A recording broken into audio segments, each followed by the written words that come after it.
Picture a mountain of cash, $2 billion of it, stacked in a warehouse. It's yours. You stole every single dollar, and you can't spend a cent of it. Try to buy a house, a car, even a nice watch, and somebody asks the one question you can't answer. Where did this come from? This was Pablo Escobar's actual problem. He had so much cash that rats ate an estimated $2 billion of it while he figured out what to do. So, criminals built a fix. A machine that takes money soaked in crime and hands it back sparkling clean. Every year, it washes $2 trillion.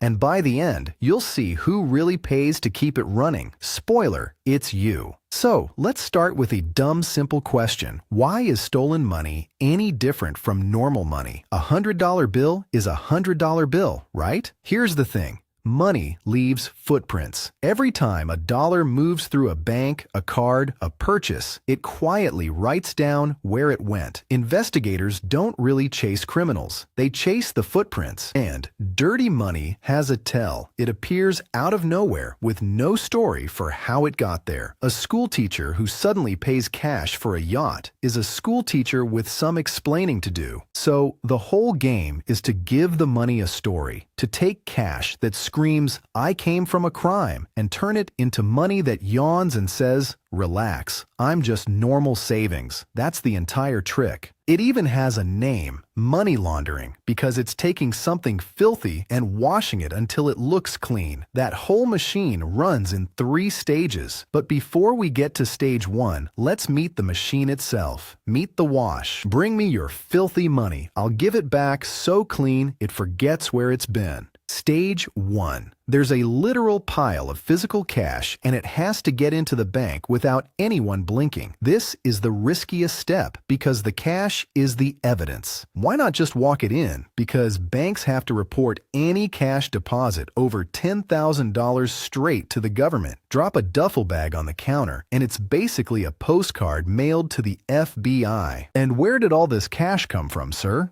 So criminals get sneaky. The classic move is to break the giant pile into lots of little deposits, each one kept a bit under that 10,000 line, spread across many banks over many days. They'll even hire runners to trudge bank to bank. The runners are nicknamed Smurfs, and the move has a real name too. It's called structuring. Worth writing down, because here's the part most people miss. Structuring is itself the crime. The shell company we'll get to later, legal, slicing up deposits to dodge the report, that's the felony. The hiding is the crime. The other classic, hide the cash inside a business that already swims in it. A car wash, a nail salon, a sleepy little restaurant. The owner claims 400 customers came through on a Tuesday when it was really 4, and the dirty cash strolls in the front door wearing an apron as honest sales. It's called a cash-intensive business, and it's why that empty restaurant on the corner somehow never closes. Then there are the crowd favorites the textbooks skip. Casinos. A launderer buys a stack of chips, plays badly for an hour, loses a little, then cashes out the rest as clean winnings. Or winning lottery tickets. Track down the lucky person holding one and buy it off them in cash, and suddenly the money came from luck, not from crime. Different doors, same goal. Get the cash inside, wearing a costume. Stage 2. The money's in the system now, but it still has fingerprints all over it. So this is where those fingerprints get wiped. This stage has a name too, layering, and it's exactly what it sounds like, burying the trail under so many layers that nobody digs to the bottom. Here's how it works. The money gets wired from a bank in one country to a company in a second, which loans it to a company in a third, which invests it in a fourth, which sends the profits back home. Run that loop 5 or 6 times, and even trained investigators throw up their hands. It's a paper trail that circles and points nowhere. On purpose. And the secret weapon is beautiful in how boring it is. The shell company. It's a business that exists only on paper. It has no staff, no product, no office, just a name, a mailbox, and a bank account. A costume with nobody inside it. Who owns this money? A company owned by another company, owned by a trust, managed by a lawyer who legally cannot tell you. Next question. And the punchline. It doesn't even take a shady offshore island. Sure, whole countries like Switzerland and the Cayman Islands turned secrecy into a business, but so does a quiet little U.S. state called Delaware. And for just a few $100s, you can set up a company there where the real owner's name appears nowhere. That hidden human, the beneficial owner, that's the term to remember, can stay completely invisible. So, when investigators finally pull the thread, they don't find a villain. They find a company, holding a trust, sitting behind a lawyer, parked in a country whose whole business model is shrugging. They've hit a wall, and walls are the entire point of Stage 2. Stage 3 is the finish line, and honestly, it's almost relaxing. The money's been placed, it's been layered into fog. Now, it just has to come home looking respectable. This last stage is called integration. The clean money rejoins the real economy and goes shopping. Favorite trick: real estate. A faceless shell company buys a luxury condo, sits on it for a year, then sells it, and the stolen millions become profit from a property deal. The most boring, respectable sentence in all of finance. It's why so many glittering downtown towers sit dark at night. Nobody actually lives there. Those flats aren't homes. They're laundry. Favorite trick 2.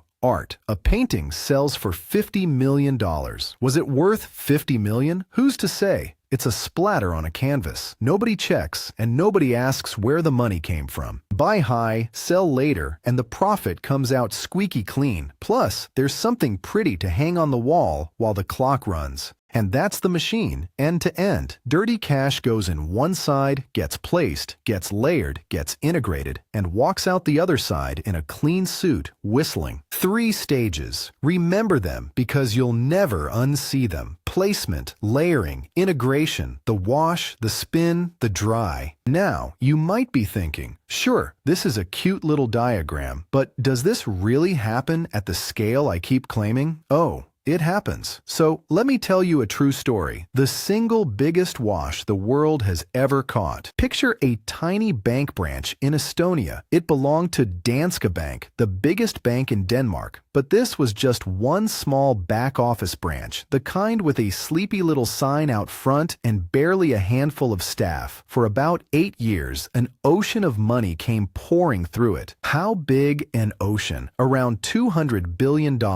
through that one little branch. $200 billion, that is more than some entire countries earn in a year, sloshing through a building you would walk straight past without a second glance. And almost none of it belonged where it claimed to. The cash arrived from faceless shell companies, got wired in dizzying circles across a dozen borders, and strolled back out the other side looking spotless. Placement, layering, integration, the whole machine running at full blast. Here's the tell that should have screamed. That one sleepy branch was somehow earning a wildly fat slice of the entire bank's profit, a back office outpost printing money like it was headquarters. That is the financial version of your quiet cousin who suddenly shows up in a brand new yacht. And one person actually noticed. An employee raised his hand, wrote up the warnings, and basically said out loud, "This money looks filthy." For years, the answer he got was a polite shrug. Keep the money moving. Don't make a fuss, because that is the dirty secret of the whole business. The wash doesn't run on evil geniuses. It runs on ordinary people being paid very well not to ask the obvious question. A shrug here, a blind eye there, and $200 billion just flows. I don't hide in the shadows. I hide in plain sight behind a very nice suit. When it all finally burst open, the bank admitted what happened and paid billions in penalties. But the money? Long gone, long clean, scattered across the planet. The branch closed. The machine just moved down the street. And here's the part that should really stick with you. For every wash that gets caught and splashed across the news, the experts believe the vast majority are never spotted at all. The famous scandals aren't the system failing. They're the rare moments we actually catch it working. So, When you hear a number like $2 trillion a year, don't picture a cartoon villain in a lair. Picture 1,000 sleepy little branches, 1,000 polite shrugs, and 1,000 very normal-looking people, all keeping the machine humming. Now, zoom out. Because here's where it stops being a heist movie and starts being your problem. The United Nations estimates that somewhere between $800 billion and $2 trillion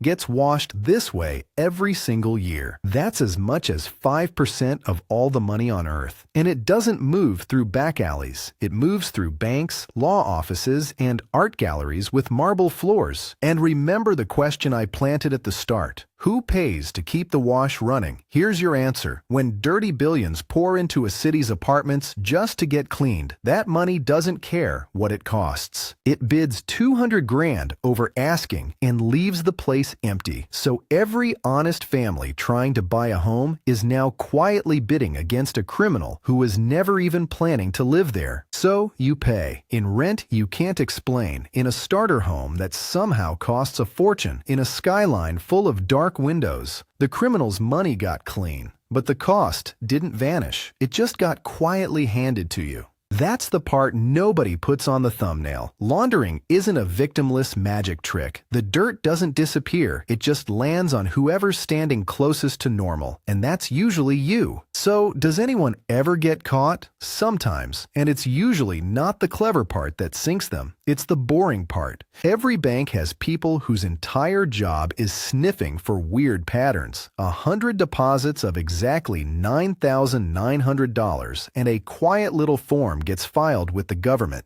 It's called a suspicious activity report. I don't have to follow the money everywhere. I just have to follow it home. But let's be honest about the score. Of all the money laundered every year, investigators claw back somewhere around 1%. The other 99 makes it through. Enforcement isn't winning this fight. Mostly, it's just documenting it. The wash is bigger than the people hired to stop it, and it has been for a very long time. So, here's the napkin version. Dirty money has exactly one problem. It can't explain itself. Laundering is just buying it a fake story in 3 acts, sneak it in, spin it in circles, spend it clean, placement, layering, integration. And once you've seen the machine, you'll spot it everywhere. In the empty tower, the overpriced painting, the restaurant with no customers that never closes. Because the scary truth was never the criminals. They were always going to be greedy. The scary part is how many polished, legal, respectable hands are happy to hold the soap. The money always comes out clean. The question is, who's left holding the dirt? And now you know. It's you. If this finally made money laundering make sense, subscribe. That's the whole channel. Big money concepts drawn small.